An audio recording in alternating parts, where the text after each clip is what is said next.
You know, love isn't always fast. Sometimes it rolls in quietly, you know?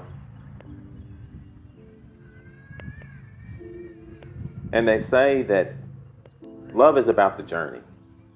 Yeah. Not the speed, not the destination, the journey.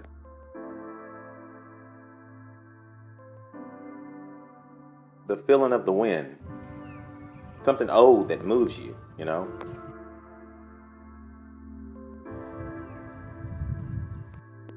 I have to say that I've been moving a long time, and it hasn't always been easy. But every once in a while, you come across someone or something that helps ease the journey. Hmm. Yeah. Maybe I'm feeling sentimental, but I don't think that's always bad. And you're probably saying to yourself, well, he's talking about his bike. No, not entirely. But it has been a journey, and one I'd like to talk about. Now, every journey has a starting point, and well, this one does too. Here's mine.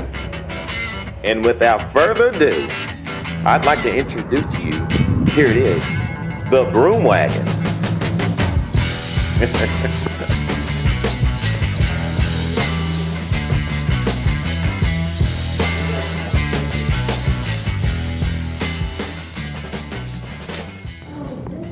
Now, I find myself wanting to speak and talk a lot about the Broom Wagon, but I can't spend a whole lot of time on the subject of this place because, um, it's a short video, you know. But the Broom Wagon is this amazing place in Lexington. It's a bicycle shop, obviously, and the first bike I ever fell in love with, I had it repaired here, and that opened up so many things to me. Because of that experience I had at the Broom Wagon, I am now 10 bicycles deep. Oh no, never mind, 11. I bought one yesterday. And it has not only helped me mentally, but physically. The exercise I get, along with the people that I meet, and the time that I spent with friends has been so valuable and amazing for me. And let's be honest, cars are expensive, and friends can't always go out and buy a random car. And bikes open this up to everyone because they're cheap. And because they're so readily available to everyone and cheap, I'm now meeting new people just because of my infatuation with bicycles. I've always liked bicycles a whole lot, but this is different. This is a different experience for me.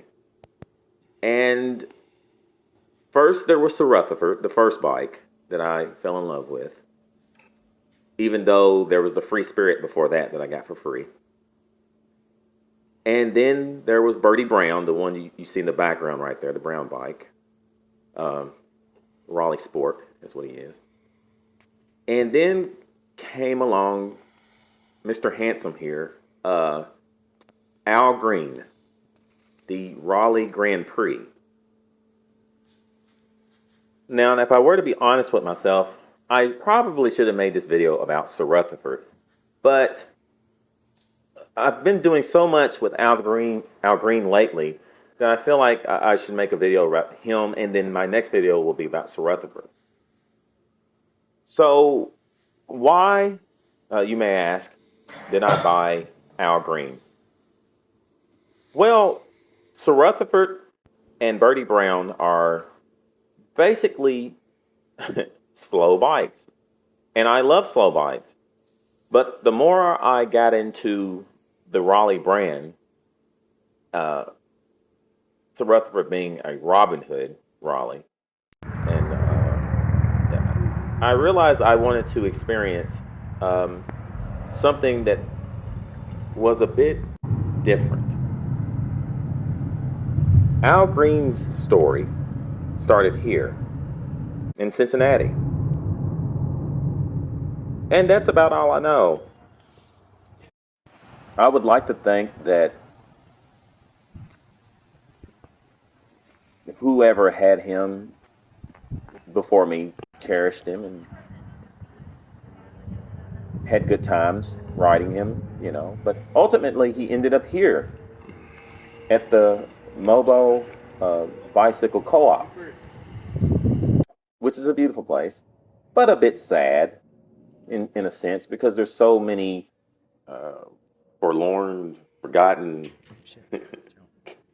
cast aside, um, just bicycles needing homes. Their owners long gone, people lost interest, and old bikes ultimately end up here, which is better than a landfill, but there is a sadness to it, and it's beautiful in a lot of different ways because it gives these bikes a second chance, you know. And so it's like I think when you buy, like when you get the bike, they consider it an adoption, which is I think is cute, and it really is because it's like it becomes a part of your. It's like the bike becomes a part of your world. You become very intimate with the bike.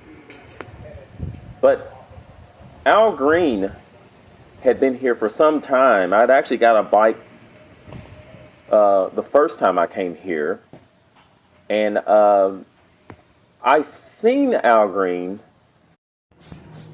but I never did. I seen the color, and I remember thinking to myself, well, I really like that green bicycle, but I needed to get a second look at it because I didn't know what I was looking at. So I thought about it for months, and finally, maybe 2 or 3 months later, I said, I'm going to go back up there to the Mobo Co-op and see if I can find that green bike. And thankfully, Al Green was still there. Yeah, the footage that you're seeing here is of the day I went and picked up Al Green. I'd stopped many places that day. I made a little trip out of it, uh, even though I was running late. And we stopped at several places. We stopped at Oh, IKEA, look at houndstooth. and IKEA is always fun and liminal. Oh, wow. And then we stopped at the I want this. Cincinnati Art Museum. And I just love this stuff. If you're into liminality and you're into art, the Cincinnati Art Museum is where it's at. Just check this out for a moment.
And originally, I had no real idea what I was going to do with Al Green. I figured he'd just be my fast Raleigh bike, you know? But there's a little more to this bike than just a fast bike. There's a certain, I don't know how to explain it.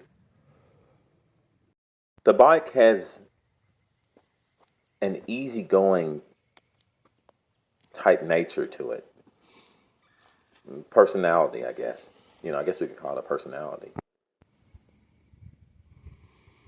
And although I've done a lot of work to Al Green, I'm the one who added the fenders and the saddle and, the little details that you may notice.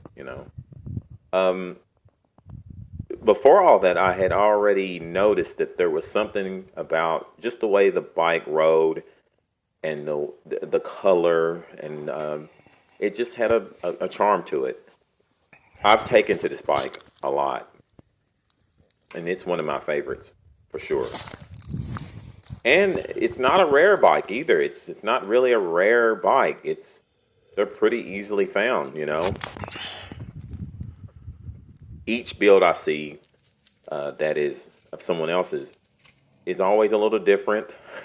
Some people really want to, make it a dragster, and other people like me want to make it I don't know, just a smoothie, I guess you would say. Al Green to me isn't just a bicycle. He's a friend that was built to last and has stood the test of time. And I guess if I had to end with anything, I'd say that he's still here, he's still charming, and he's still bringing a smile